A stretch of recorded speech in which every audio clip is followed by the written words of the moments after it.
What is up, everybody? Welcome to the April 21st, 2024 edition of Chase's Sports News Radio. As always, I'm your host, Chase Coburn. And in today's episode, we have many things to break down. In our first radio show in a little over 2 months, we're going to go give an MLB check-in, see how things are going. The NHL playoffs have started. I'm going to give you guys my NHL playoff picks. But the draft, by the way, is on Thursday. It's right here. It's kind of just blowing over everything. Which NFL highly ranked quarterback from this draft will be a bust? And then my NBA playoff picks. We have many things to break down. That's all coming up here on Chase's Sports News Radio.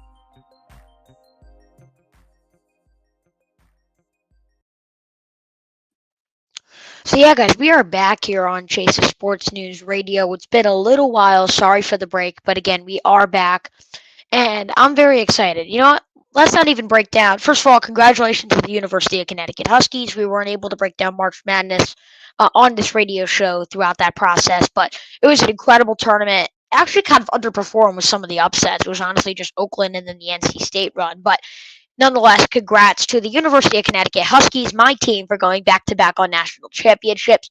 Who knows, maybe we're going for the three-peat next year, but congrats to the Huskies on an incredible year. All right, let's jump into the MLB real quick before we get into some playoff and draft content. And something that stood out, I don't know if you guys know this, Aaron Judge was booed last night. Now, the Yankees are 14-7. They're half a game above Baltimore for first place in the American League East. So they're playing really good baseball right now. Their pitching has been great. Their run differential is representing. It is not a fluke. This is a very good team. They've even been cold as of late. They had an incredible start.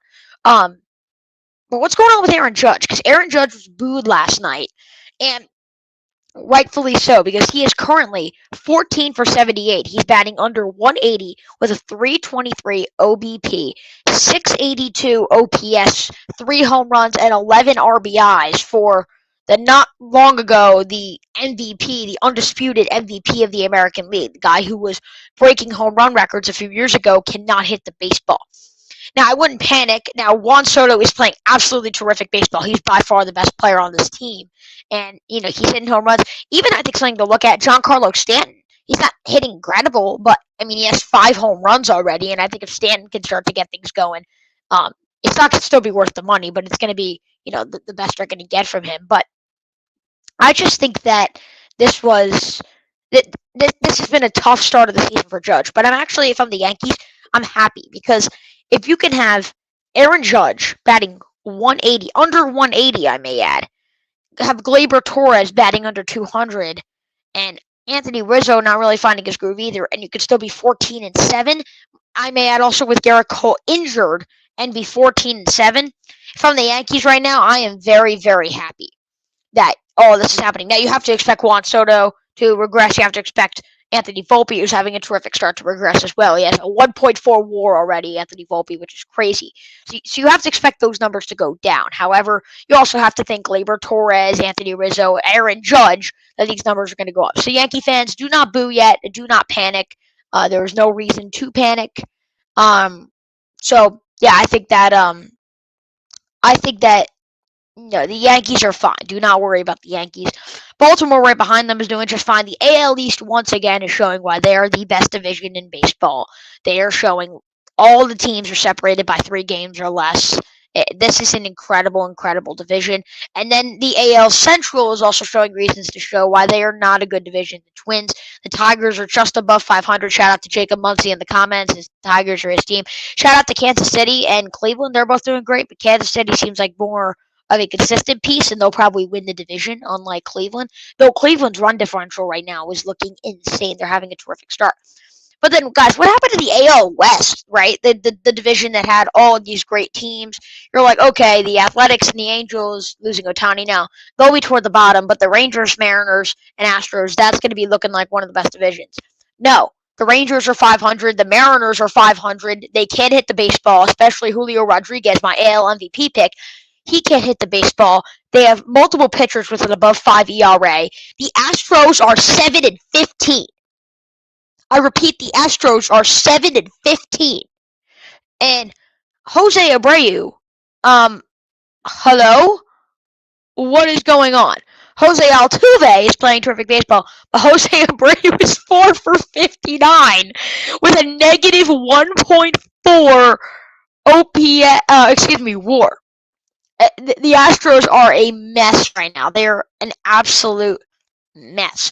Transitioning over to the National League, nothing too crazy except the Marlins, who, if you watched my video, that was kind of my big take. They were a team that I had making the postseason. The Marlins are 5-17. Not great. The Mets are above 500. The Phillies off to a decent start, and so are the Braves. So nothing crazy there. NL Central, I mean, you have to think the Brewers' offense has been exceptional. You lose Corbin Burns in the offseason, and you think they're going to, you think they're going to get worse. They actually have been fine pitching wise. They've been okay. But the run differentials representing, they've been a very good team. They're 7-3 in their last 10. They sit at the top of the NL Central. Ellie De La Cruz is actually, I think, kind of a borderline player for NL MVP if he keeps this up. I've been trying to tell you guys for a while that what Ellie De La Cruz was doing at the beginning of last year was not a fluke. Ellie De La Cruz is currently batting .290 with a .395 OBP and above 100 or 1.033 OPS. He has a 1.2 WAR already, 6 home runs, 15 RBIs, 10 stolen bases. 69 at-bats and 10 stolen bases. That means every time he makes contact with the ball or has an at-bat, every time he just doesn't walk, 1 out of every 7 times he gets a stolen base. That is insane. So Ellie De La Cruz is honestly a kind of like a dark horse guy early on in the season for MVP. Pirates have been all right. The Pirates always do this thing when they start off really well and then they kind of just fall down. Those continue to fall down. And then the Cardinals are just in purgatory. They're horrible. And then this final division, we're going to talk about the NL West. The Dodgers have been okay, to be brutally honest with you. The Dodgers have been okay. Shohei Ohtani's been great. The Mookie bet. It makes no sense, honestly. Shohei's batting .359. Mookie's batting .356. Will Smith is batting. No, not the Chris Rock guy. The other Will Smith, that catcher, is batting .351. Max Muncy's been all right. Freddie Freeman is even batting .274 with 11 RBIs, even though he hasn't had a terrific season either. But when you have Mookie Betts and Shohei Ohtani batting above .350, and you're a 12-11 team, I would start to be concerned if I'm the Los Angeles Dodgers right now. The fact that you have that much talent and they're playing well, and yet it's still not translating to wins.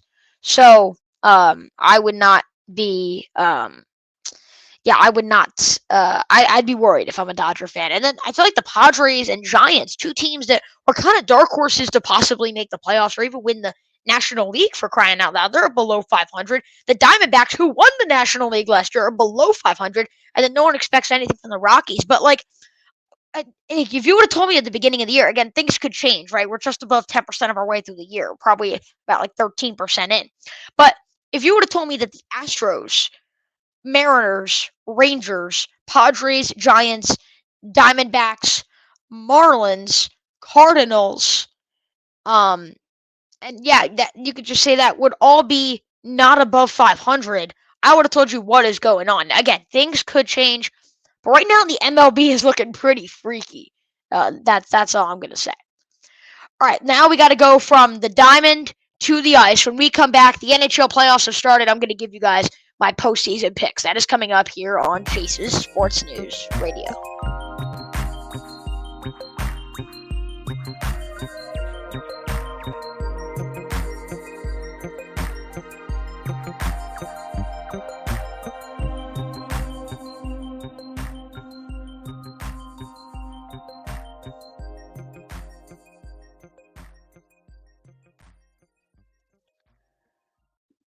Well, ladies and gentlemen, I am a happy boy because my Washington Capitals are in the postseason, and I am more than excited about it.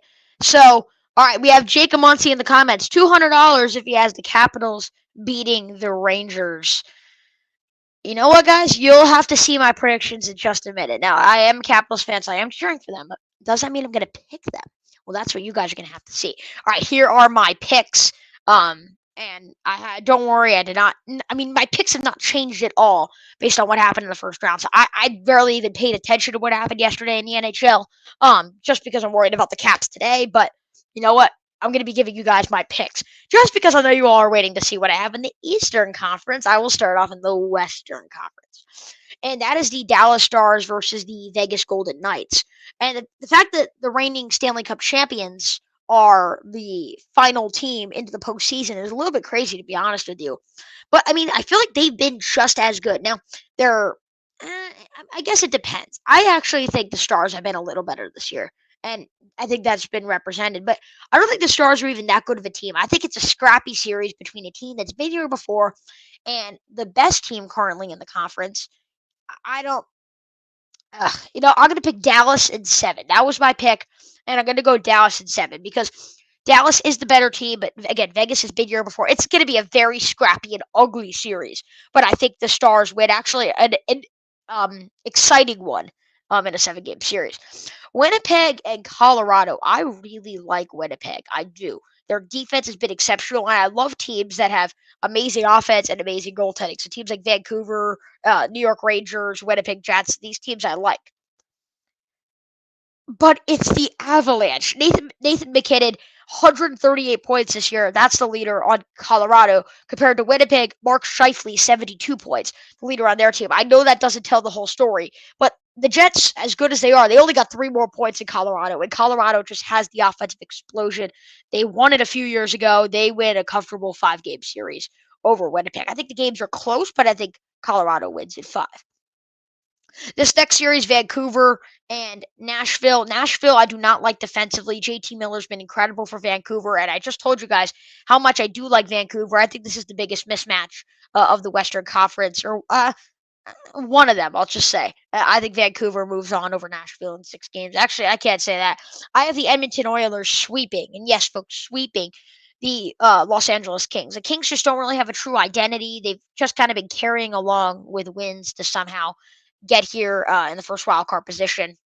So, not the first wild card position for the third in the Pacific. I don't know. I just think Edmonton is a better overall team. Connor McDavid, Zach Hyman, Leon Draisaitl. This team has pieces everywhere. I think they sweep Los Angeles and move on to the second round. All right, we'll do the first round. No. Let's just go through the Western Conference. Let's just go through the Western Conference. I know you guys all want to see what I have in the Eastern Conference. So, you guys are gonna have to wait. All right, Western Conference. We'll stay here. Dallas, Colorado. This is going to be a fantastic series. On the NHL Bracket Challenge, you can't give the amount of games for the second round series, but I'll just tell you guys who I have winning.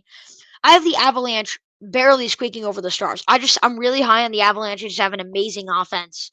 And then I think possibly the series of the year, everybody, is going to be Edmonton versus Vancouver in round two. You have a great overall team versus just pure talent in Edmonton, right? Edmonton really is yet to be able to succeed with this McDavid Draisaitl kind of era they've had in Edmonton. They're yet to capture any success really, and I just think that Connor McDavid, I think this could be the year in Edmonton, and I think they barely squeak by in one of the best series we've seen in a long time in hockey over Vancouver. They move on to the conference finals, and this is where I have Colorado's run ending. This is where if you're going offense versus offense, I'm going consistently the guy who's been the best player in hockey, the guy who just reached 100 assists, and the guy who has Zach Hyman and Leon Draisaitl, two of the top 20 players in hockey, sitting right next to him. I think Edmonton's offense is one of the more talented in hockey. The second seed in the Pacific Division moves on to the Stanley Cup Final for the first time in the Connor McDavid era. So that is right, folks. Edmonton to the Stanley Cup Final. Over in the Eastern Conference, Florida and Tampa Bay. I think it's going to be a great series. Florida's goaltending, Bobrovsky has been incredible. Power play wise, Tampa Bay has the advantage. It's honestly going to be a really even series, but there's a reason why one team at 110 points and one team at 98. Nikita Kucherov was incredible for Tampa Bay this year, but Florida is better. Give me Florida in a six-game series. And by the way, that would be back-to-back years now where the once unstoppable Lightning would lose in the second round. Just something to put out there. Now we have Boston and Toronto. And people really want to pick Boston. They have not been playing well as of late. David Pasternak has obviously been amazing. But on the other side, Austin Matthews is breaking records. I want to see how many goals did he end up having because he's been incredible this year. He ended up finishing the year, let me see. I'm pretty sure 66 goals. I mean, how do you stop that? 69, excuse me. Almost 70 goals for Austin Matthews. He is having a historic season. And when you look at the Bruins' 15 overtime losses, this is a very fraudulent Boston Bruins team. So I have Toronto moving on in a quick 5-game series over Boston. We're going to skip over the Ranger Capital series for a second, just for Jacob Muncy. And then we're going to go to Carolina and New York Rangers. And excuse me, not Carolina and New York Rangers, Carolina and New York Islanders. And I think this is a great series because Carolina coming in, folks, by the way, as the betting favorite to win it all, just behind the Rangers for the President's Trophy. These are two teams that aren't really carried by their stars. They're both very good, well-rounded teams. But the Islanders have just been so hot as of late. The Islanders, it didn't even look like they were going to make the postseason for a while until they kind of just snuck up out of nowhere. And they've just been an incredible team. They went on a 1, 2, 3, 4, 5, 6 game winning streak, including 8 of 9 and 9 of 11 to end the season. This is an incredible team, and so I have the New York Islanders upsetting again the Stanley Cup favorite Carolina Hurricanes, and the Islanders move on. All right, the series you all have been waiting for, Caps Rangers. I obviously have the Caps winning this one in 4. Nothing to talk about. All right, no. Look, this is tough for me because I really want to pick the Caps. I really want to pick the Caps. But I mean, they've been fighting to make the postseason. They've been awful, they were awful for a little while. They lost 6 in a row in the end of March, beginning of April. They were able to get some big wins against the Red Wings. Again, big win against the Red Wings. Actually, 2 big wins against the Red Wings. Just for Jacob, I'll say it one more time: two huge big wins against the Red Wings down the stretch. And the Caps have won 4 out of 5 on their way to the postseason. Charlie Lindgren has been hot in net. It's just the Rangers. It's just, I think the Capitals, they're playing with house money, right? They're in the middle of transitioning eras, and they did such a great job with it. Young guys like Alexei Protas, Beck Malenstein, Connor McMichael, Sonny Milano. This team is moving in the right direction. But then you also have the veterans. You have Tom Wilson, Alex Ovechkin, TJ Oshie, John Carlson. Yeah, Oshie, Wilson, Carlson, Ovechkin, guys that have been here before. Even Lindgren's a veteran as well. They're just Max Pacioretty. They're a team of has-beens and young guys. And I feel like that could be a formula to get some wins in the postseason. But this is the President Trophy winner.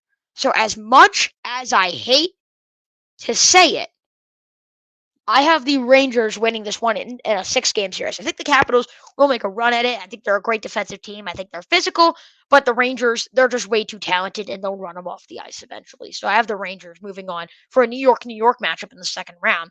And we'll talk about that matchup real quick. And yes, folks, I think the Rangers, a very good team, lose to a hot Islanders team. So an Islanders team that a month ago we thought we were going to miss the playoffs, they beat the Rangers, their New York rival, and move on to the conference finals. That's right, folks. You got to love NHL playoffs. And then Florida, Toronto, this would be the series I think we're all waiting for because this is incredible goaltending against incredible offense. I just think Austin Matthews. I know I've been so high on Toronto for so many playoffs in a row. I feel like it's ridiculous. There's something about this team this year that I really like. Toronto over Florida. Toronto moves on to the conference final. And then, sorry, New York Islanders, but the streak ends here. The almost 70-goal Austin Matthews and the Toronto Maple Leafs move on to the Stanley Cup final to face off against Connor McDavid and the Edmonton Oilers. And to be honest, if this did happen, I need to be honest with you. This would be great for the NHL for finally one of their main stars over the past 5-10 years in Austin Matthews and Connor McDavid. If they're true stars of their league play for the Stanley Cup final for their first Stanley Cup win, this would be incredible for the League of Hockey or for the League of the NHL or for the sport of hockey. I have the Maple Leafs pulling away. I do. Neither defense is truly amazing, and I just think that Austin Matthews and the Maple Leafs have something special going on. They were pretty similar in the regular season. Folks, that's right. Toronto wins the Stanley Cup. And I feel like I did this a few years ago and they let me down. Toronto's done an amazing job of letting people down. And they're honestly an underdog in round one of their series. But that's right, folks.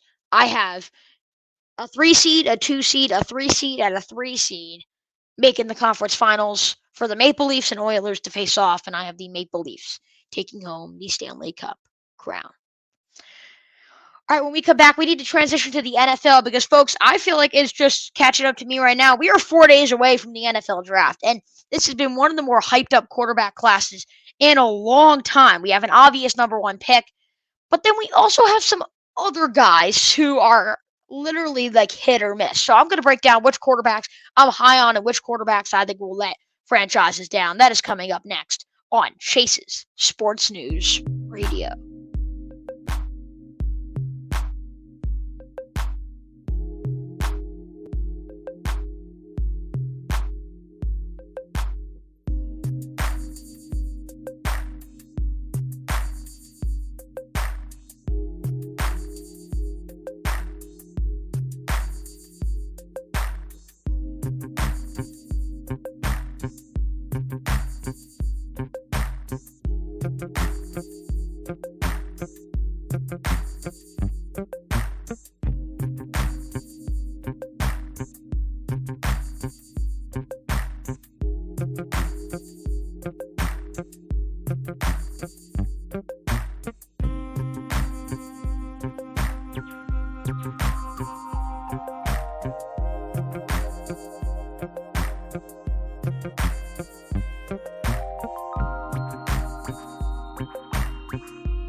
We are back here on Chase's Sports News Radio. That's right, folks. The NFL draft is going to be here before you know it. We're 4 days away. And by the way, for those who are Ravens fans, I have a huge article, actually two huge articles coming out about the Ravens and what they're going to do in the draft coming up. It's the chasecoburn.substack.com. Be sure to check that out or subscribe to the email newsletter if you guys are interested in anything like that. By the way, shout out to Jacob Muncie. His name is Kevin Muncie in the chat, but I know that's my friend Jacob. Thank you, Jacob.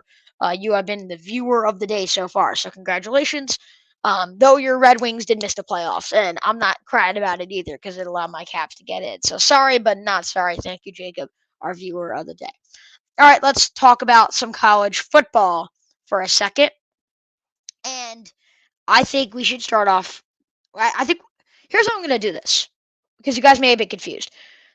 This quarterback class has been so hyped, like so hyped, to the point where I was watching a video by Benchwarmer Brand, great YouTuber by the way, and he was talking about how essentially when you look at this class, it could very much be like the 2021 class, which everyone was hyping up to be amazing, but clearly Trevor Lawrence has not lived up to what people thought he could be. Trey Lance is a QB3. Where is Zach Wilson going to be next year? Somewhere as a QB2 or a QB3. Justin Fields is going to be a QB2 behind a 35-year-old Broncos country, let's ride, or I guess Steelers country, let's weld. And then you have it's a whole mess. Mac Jones. I'm sorry, I forgot about Mac Jones. So it's just been that class has been a mess. And I think this class could be very much like it. I don't think it's going to be all like that. I think some stars will come out of this draft class. But when I look at the four most hyped quarterbacks in this class, or the four quarterbacks I think are going to go highest, or at least on mocks, and that is Caleb Williams, Jaden Daniels, Drake May, and JJ McCarthy. All of those have been mocked in the top 10 for the past month now. But their draft stock has risen since the end of the college football playoffs season, the end of the college football season in general. So I'm going to break down which of those quarterbacks I think will be great and which of the quarterbacks I think will fall off. First of all, I would like to say for those of you who are thinking Caleb Williams is going to be a bust, I need you to just stop and start to watch football, right? He had a few bad games this year, but overall, actually, improved his numbers significantly. He attempted less passes because he played less games, but his completion percentage went up. He's actually throwing. He's been more efficient. His passer rating went up. He's still throwing for touchdowns. He's limiting his turnover rate. I actually think Caleb Williams, if anything, only continues to get better and he continues to mature in his pocket presence. He can come up with plays everywhere. And Jacob, by the way, your Michael Penix over JJ McCarthy take. I'll mention Michael Penix as well in here. I have an interesting take on him, but I think Caleb Williams, he's the obvious number one pick for a reason. I'm really high on him. I think he is the real deal. I'm not sure how good he will be in the NFL. I'm not saying he's going to be the next Mahomes, like some people are saying. That's not right either. But the former Heisman winner, I'm not thinking too much about it. Caleb Williams, yes, he is the number one overall pick. He will have a very good career in the National Football League. Do not overthink this one. Next, you got to go to Jaden Daniels, who right now is projected to go to the Washington Commanders at number 2. And Jaden Daniels just came off an incredible season as the Heisman winner. And what makes him so amazing is how elusive he is, right? He's starting to pass the ball. This is his 5th year in college. He transferred to LSU last year, and he only got better this year. Attempted a little less passes, but brought his completion percentage up to 72%, 11.7 yards per attempt, 40 touchdowns, 4 picks, and that doesn't even include what he did on the ground, which was 135 attempts, 1,100 yards, 10 touchdowns. To be honest, I think Jaden Daniels will have, if he can stay healthy, and again, that is the big if, when you look at a guy like him who was always running the football, that if he stays healthy, he will be the most successful quarterback from this class because he is so elusive. He can make plays any way he wants to, and he's also accurate. Like, very rarely do you see a quarterback who can run like a Lamar Jackson or a Josh Allen come out of college with a 72% completion percentage. Like, Anthony Richardson came out of college from Florida, and he had a, 61% completion percentage? What was Lamar's out of Louisville? Josh Allen? These guys didn't have high completion rates. Jaden Daniels is coming as a Heisman winner, an All-American, SEC Offensive Player of the Year. He's coming with experience on the big stage, and he's just been efficient. He doesn't turn the football over, and I think we're truly realizing how much of a dual threat player he is. Again, the health will always be a concern, but if he could stay healthy, this could be a guy who could win multiple MVPs in this league. I am really high on Jaden Daniels. And by the way, if you guys are happy right now, yeah, he's high on everyone. No, just stop. You haven't. This segment's not over. Let's go to Drake May. Speaking of which, because Drake May. Okay, let me know who you think of when I say this.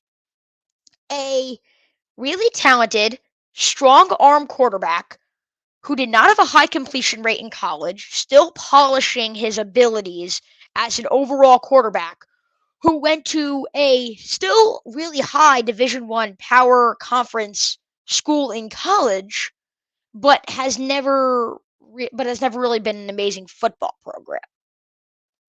Do you think of Zach Wilson or do you think of Drake May? I think of both.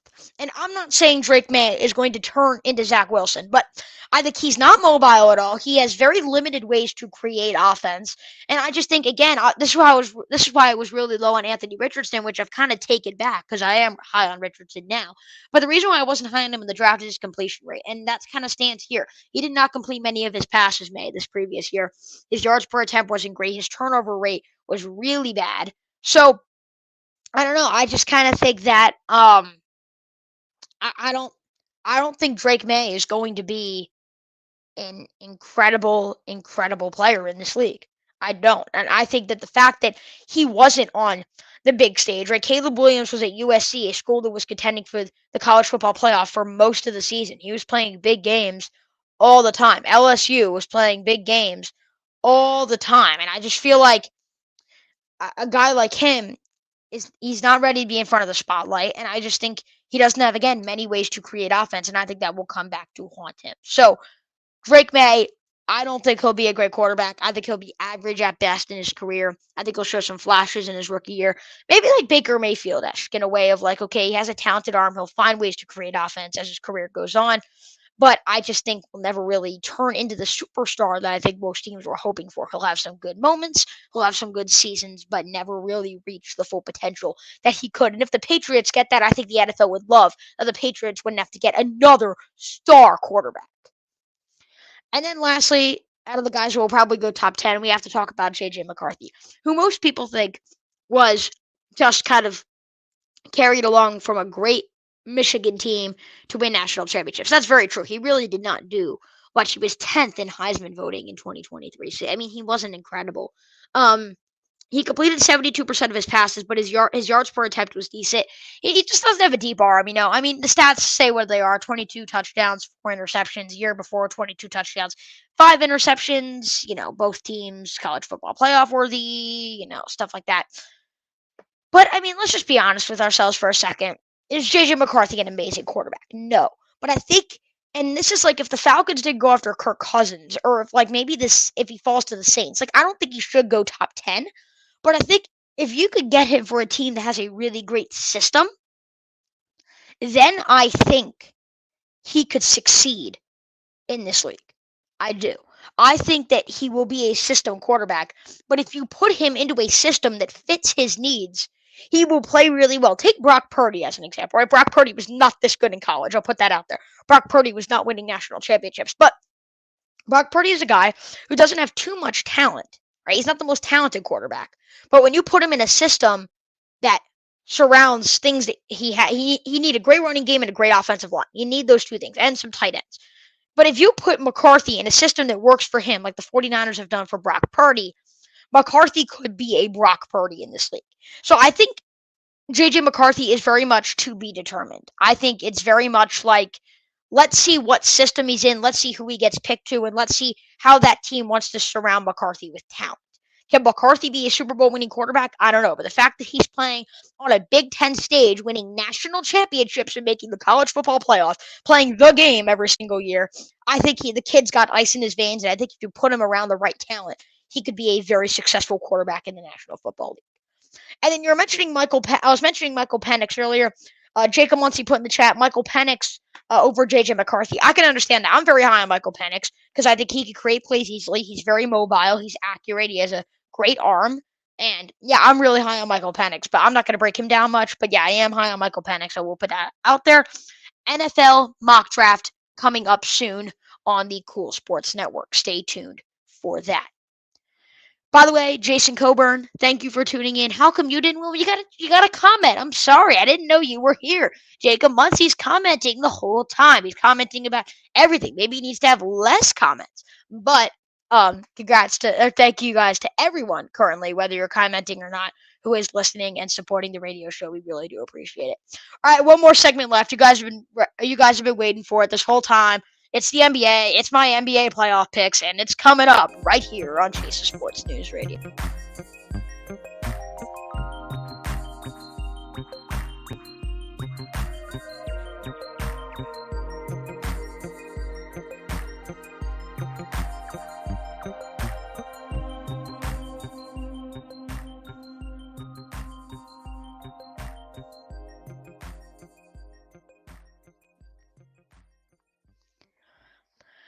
We are back here on Chase Sports News Radio here for our final segment of the morning. Thank you guys so much for tuning in. Great comment, Jason Coburn, by the way. Literally, we are here. It's time for my NBA playoff picks. All right, this one is going to be very, very interesting. First of all, I would like to put it out there. The Oklahoma City Thunder are the youngest 1 seed ever. I would just like to kind of put that as a fun fact. But yeah, why don't we just jump right into this? Because I think this is an NBA playoffs where you kind of have many different things that could happen. Now the Warriors are done, they can blow it up. If the Lakers don't win, who knows what they do in the offseason? If the Pelicans don't get out of the first round, which they probably won't now with the Zion injury, who knows what they do? Same goes for the Clippers or the Mavericks or the Phoenix Suns. Like if the Phoenix Suns have Kevin Durant, Devin Booker, and Bradley Beal and don't get out of the first round, what does their future look like? What if the Celtics don't win a championship? Are they still going to be the same team? Does Donovan Mitchell request a team if the Cavs lose? Does Giannis request a trade if the Bucks lose? Does Embiid request a trade if the Sixers lose? There's just so many storylines and things that could go on in the NBA postseason. So I'm really looking forward to everything that could happen. So here we go. Here are my NBA playoff picks. We'll start in the Western Conference. This time we're going to go round by round. By the way, yeah, last time I had a team to talk about. I don't have a team to talk about. The Wizards never make the playoffs. So I'm not used to being excited for the NBA playoffs because I never have a team in there. All right, in all seriousness, let's start. Thunder Pelicans in round one. Now with the Zion injury, even even without the Zion injury, Oklahoma's just a better team. They're just faster, and like I think the Pelicans could hang around with Zion, but now without Zion, they just have no chance. I think Zion will play one of the games. The Pelicans will take one game because they are talented enough, but the Thunder will run them off the floor, give me the one seed to round two. Then now for the third time in the Kawhi PG and then Luka era, the Mavs and the Clippers will face off. And Kawhi Leonard, he hasn't played in a while. We don't know the injury stuff. He's always hiding things that are going on with his injuries and all of that. So yeah, we really just don't know what's going on with Kawhi Leonard. And if he doesn't play, and even if he does play, this Mavericks team is looking amazing. They've been one of the hotter teams since the NBA trade deadline. Daniel Gafford has fit in their system perfectly. Kyrie Irving and Luka Doncic are learning how to be compatible together. The defense is still a question mark, but I think a Clippers team that has so many question marks and the great playoff performing of Paul George, um, Russell Westbrook, and James Harden on their team, I have to go Dallas and Luka and the ice in the veins. And I don't even think it's going to be close. I think a 5-game, pretty easy series for the Mavericks to move on to the next round. Then we have the Timberwolves and the Suns. Again, I've never been high on the Suns. When they traded for Bradley Beal, I'm like, they're ruining their team because now they don't have depth, right? And they kind of did that when they traded for Kevin Durant as well. They took an amazing team with a ton of depth and they turned it into kind of this trio that can hardly stay on the floor. When they are on the floor, they've been great. In fact, the Suns beat the Timberwolves every single time they played this year, and all the times were by double digits. So if a team is going to be able to exploit Minnesota's incredible defense, it's going to be Phoenix.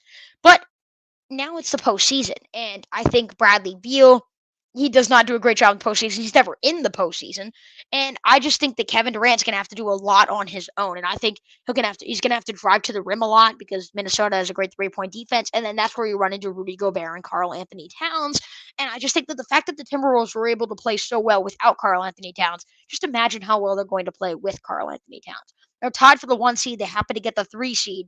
I think the Timberwolves move on past the Suns in a 6-game series. And then Nuggets, Lakers. The Lakers are not great this year. The Nuggets win in an easy 5-game series. The defending champs move on to round two. Fun fact though, the champion the next year in the NBA has not gone past the second round since the Warriors in 2019. All right, let's move on to the Eastern Conference side. No Jimmy Butler, no problem for the Celtics. They sweep Miami to move on to round two. Cleveland and Orlando. That was a great game yesterday. Donovan Mitchell put up 30. The Cavs won in game one.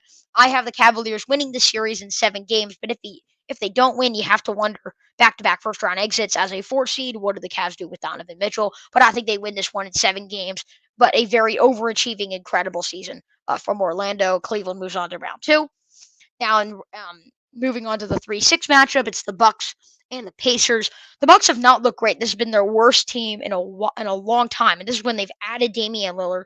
Things were going really well with Adrian Griffin, but they're like, you know what? Scrap it. Let's add Doc Rivers. They've been 17-19 with Doc Rivers, which has included multiple losing streaks. Giannis has that calf strain. We don't know how long he's going to be out. It's just a mess.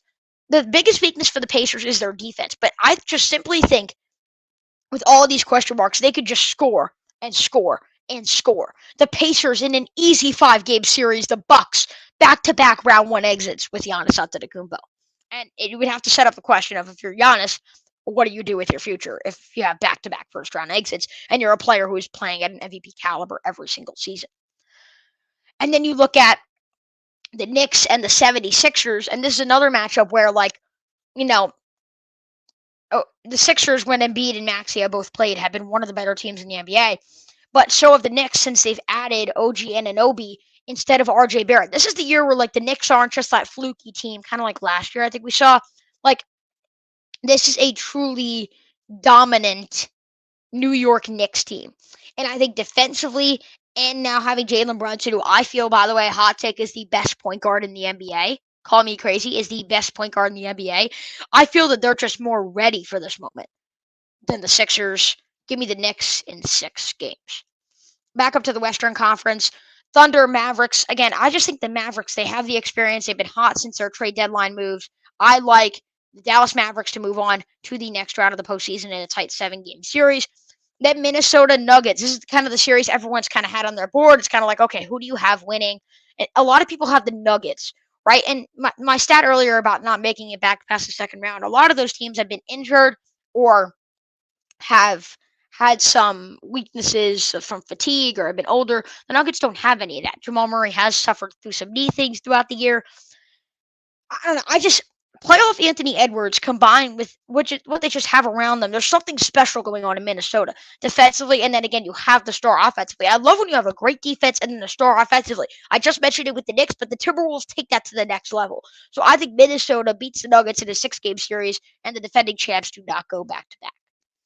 Over in the Eastern Conference for the NBA, um, Celtics and the Cavs, pretty easy. Celtics win this one in 5. They'll just run everyone over. They've been doing it all season long. They know how to win.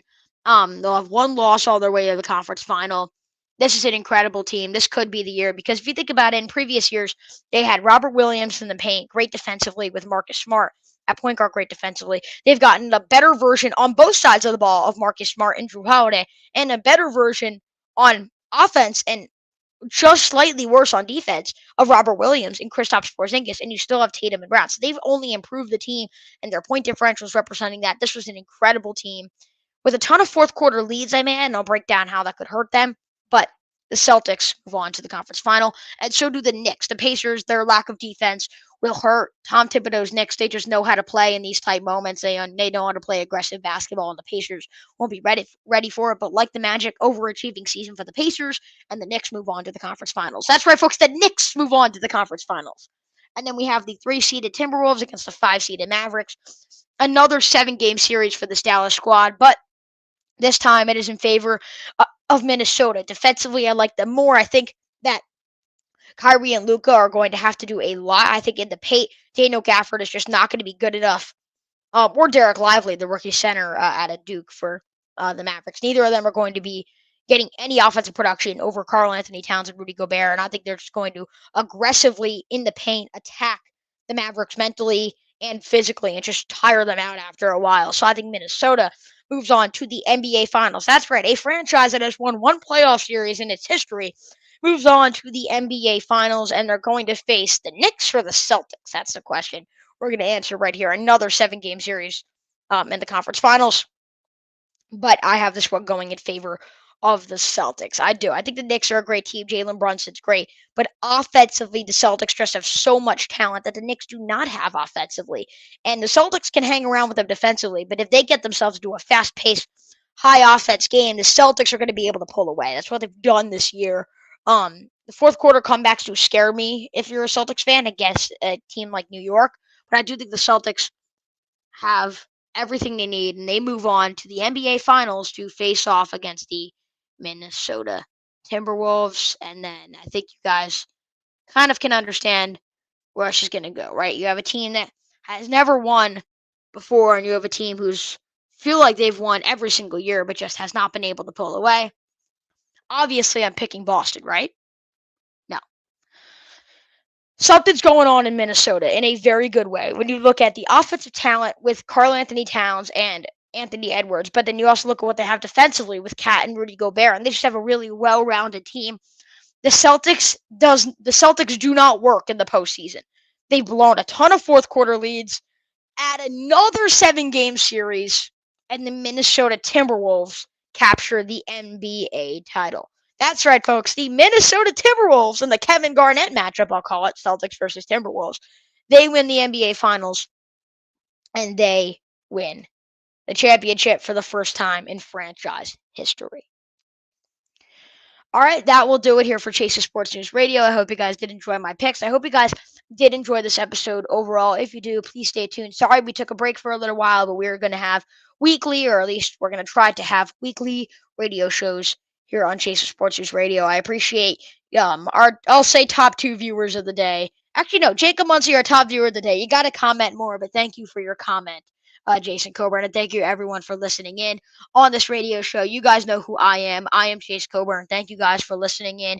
Enjoy all of our sports madness, and we will see you right back here next week on Chase's Sports News Radio. You guys know the drill. I'll see you next weekend. Have a great Sunday.